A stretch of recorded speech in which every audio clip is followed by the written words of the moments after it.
In other news, Vancouver police are looking for Fox 12's most wanted after two separate drive-by shootings. Fox 12's Spencer Thomas reports from Vancouver, where one of those shootings took place.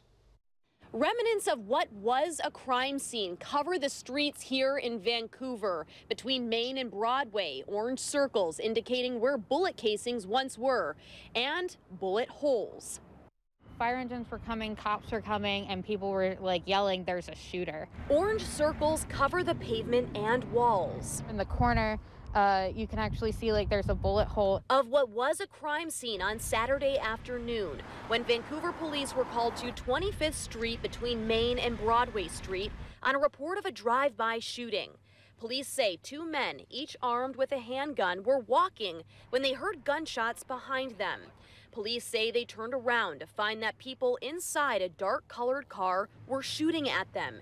They returned fire in what they were calling self-defense. Aspen Holodak, an employee at the high school hardware shop, says she was inside organizing paint samples, and all of a sudden... What I heard was an explosion. What I guess it actually was gunfire, but in my head it was just something blew up, the power went out. Holodak says one woman who lives across the street was just a few feet away from being hit by a bullet. She had been in that front window talking to a friend on the phone, and her friend heard the bullets, and she told her to duck.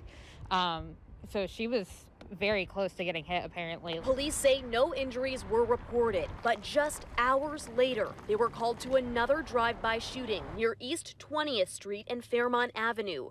Surveillance footage from a nearby convenience store shows the victim leaving the shop and walking towards the street corner when a car drove by, shooting him in the back side. He was able to run off. Later, police officers helped him and say they believe he will recover.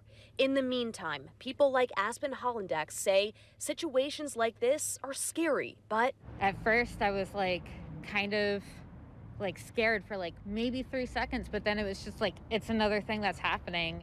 Vancouver police have not confirmed if either of these drive-by shootings are related in any way. There is also no word on if either of these shootings are gang-related. Both are still under investigation, with the suspects on the loose.